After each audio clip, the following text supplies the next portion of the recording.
you start looking at differences again, like I talked about with Brandon Marshall's fine and Darren Stewart's fine. What was the difference there? Okay, one of them took a knee. Well, what's the difference between Antonio Brown and Emmanuel Sanders? Antonio Brown is doing these cleats each week. Maybe that's the thing. The NFL is just like, okay, we're going to show you. And yeah, that seems finicky. It seems stupid. But would it really be out of the realm of happening? I mean, there's got to be some reason that two players who do the exact same thing, and one of them's now been fined over $40,000 and been flagged twice, and the other one got nothing. In fact, the other player, Emmanuel Sanders, he went and did a cartwheel last week. They flagged him and then picked up the flag because they decided he didn't go to the ground, which technically it didn't. His hands did. And that's the thing. That's what makes everybody mad at the NFL, mad at Roger Goodell. The inconsistencies. The way you can just pick and choose what is and what isn't. It can't be that way.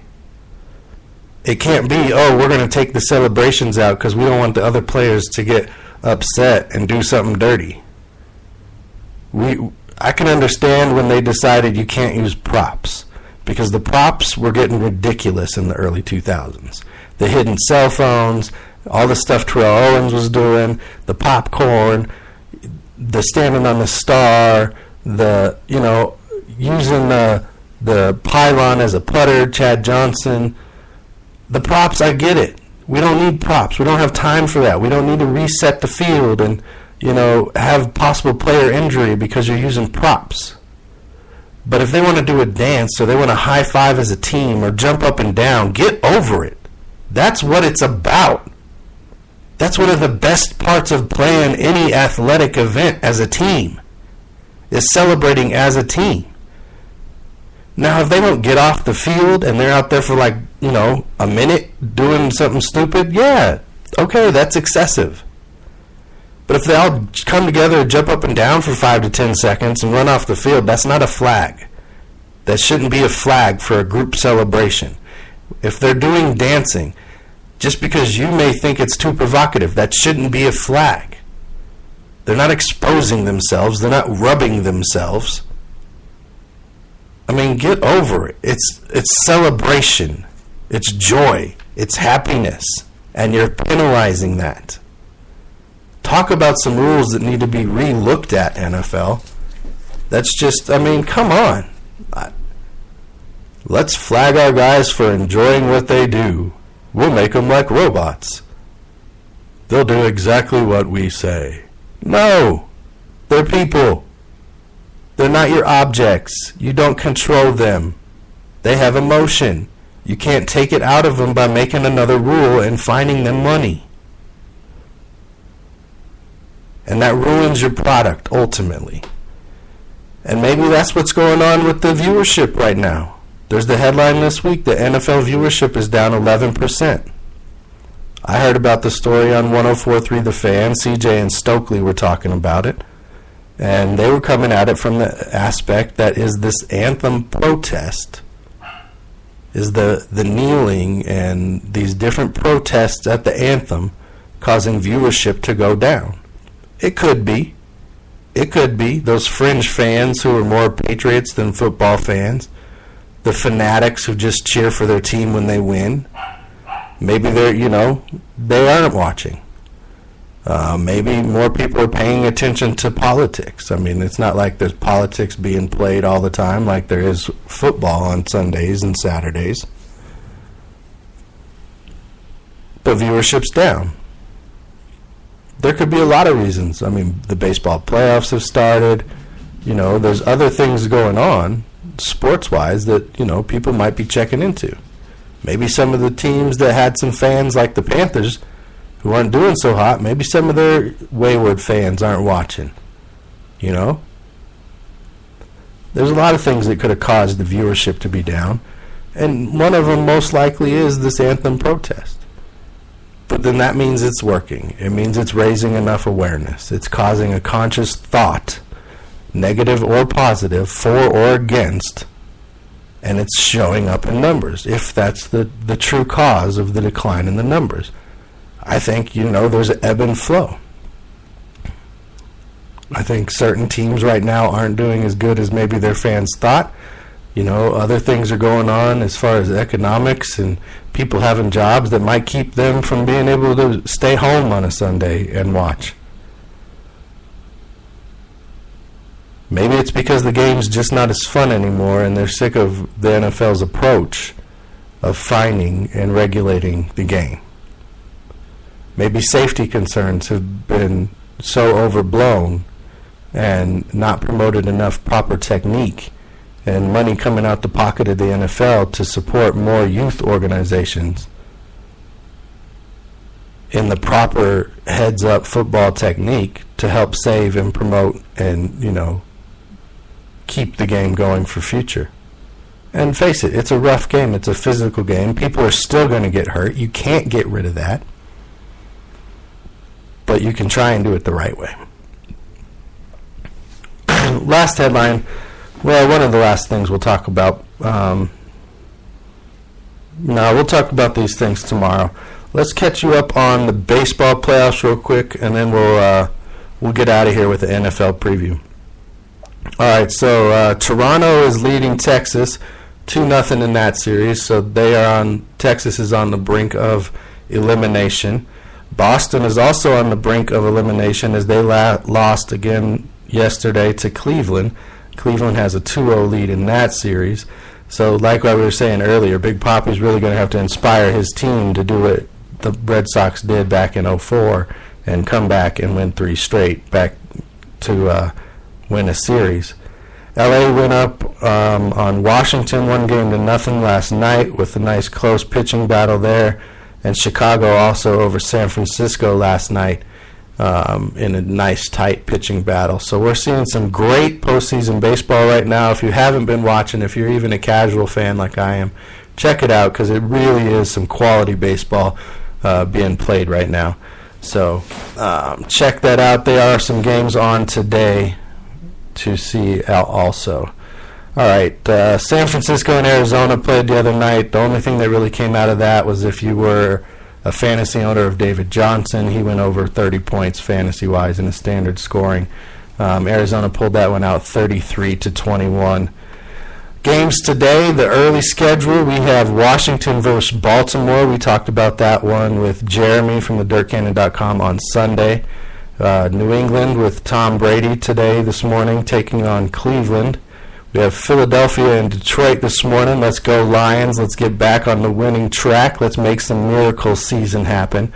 Yeah, right. I know it's not going to happen, but I'm going to keep hope alive, and every week I'm going to pick my team because every week my team has a chance. Chicago's got the Colts today. That's a game, the Colts should win, just like Detroit should have won that last week. Miami and Tennessee should be a good one this week. Tennessee's best thing is the run game. Miami's best thing is their front seven. Houston's got Minnesota. Look for Minnesota, in my opinion, to take that one. Pittsburgh and the Jets could end up being a good game. In the afternoon games, we have Atlanta and Denver. Remember, we talked about that one as being the game of the week. You got a top-notch offense. You got a top-notch defense. You got Kyle Shanahan and Gary Kubiak connection, knowing what each other do, pretty much running the same offense.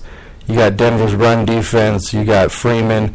You got the Telvin Coleman situation with his sickle cell. So many things wrapped up in that game. Matt Ryan, 500 yards last week. Julio Jones had his 300 yards last week. So big things going on in that game this afternoon for sure, or tomorrow afternoon for sure. Check that game out. Cincinnati and Dallas tomorrow afternoon. That'll be a good game. Look for Dallas's young team to keep it rolling, but maybe struggle for the first time a little bit against that Cincinnati defense. It'll be the best defense, in my opinion, that they have faced this season.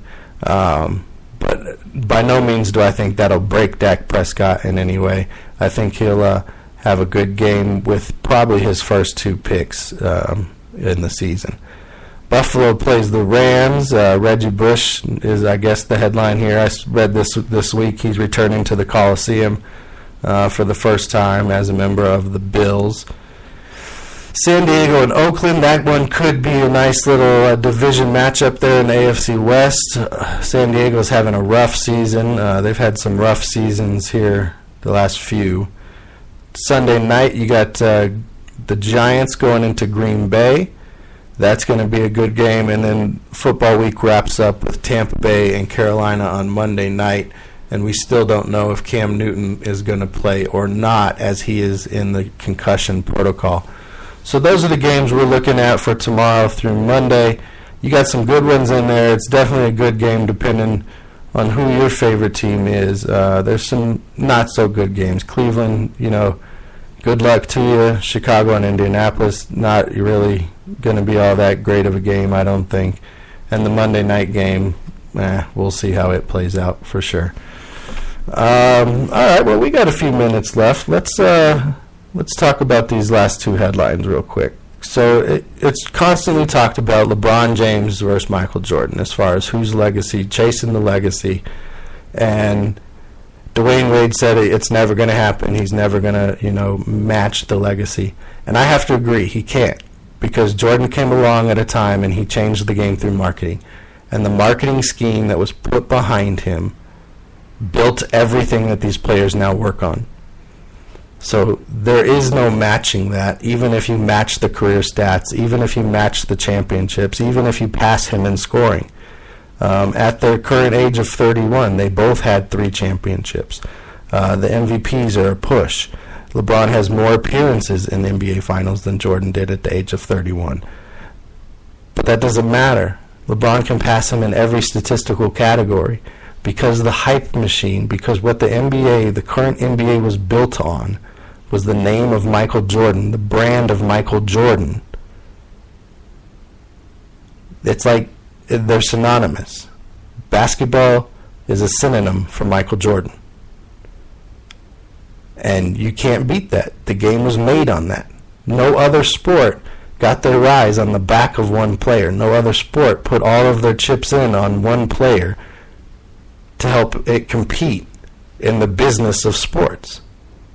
And they rode it till they died. That's why there's rumors that when Michael Jordan first retired, it was a deal worked out with the commissioner to hide the fact he was going to be suspended for gambling on basketball, and instead they let him retire for the same amount of time. He went to play baseball and then decided to come back to basketball. Conspiracy theory. There's no evidence of that anywhere. True evidence. But you're not going to ever match that. He can't. Now, I think he's going to match him in a lot of statistical categories. I think he'll pass him in some statistical categories. But Jordan and basketball are synonymous. And LeBron James is going to end up having a great statistical career. He will be a Hall of Famer. He will be considered one of the greatest of all time. This last thing we'll talk about before we get out of here, this is College Football Connection. He's not going to be considered one of the greatest of all time. He's lucky for the situation he's been in, I think. But Ole Miss quarterback Chad Kelly. Seems like he's got all the talent. Seems like he could do it if he really wanted to. But seems like he's a little too into himself. And this week at his brother's high school football game, he rushes the field to try and basically, help his brother, who got a late hit, and a little scrummel started up, and he runs out on the field to get involved, and people have to hold him back. Now, I don't know how the NCAA is going to handle this situation, but I believe they should do something. You can't have your players going to a high school event and getting into a fight, whether it's to protect his brother or not. His brother's out there with his team, the coaches, the refs. Let them handle it. You're there as a spectator, and you need to not put yourself in those situations. All right, I want to thank Chris Rupert and DC3PO for helping us out with the DC3PO College Football Kickoff this morning from thedirtcannon.com. I want to thank you, the listeners. Check us out on Facebook, Real Deal Sports Talk with KP. Check us out on Twitter, Real Deal KVP. Get our app from the Google Store, and please check out our GoFundMe page. Another big shout out to the homie Leaf Thomas for his donation this week. And until next time, be real.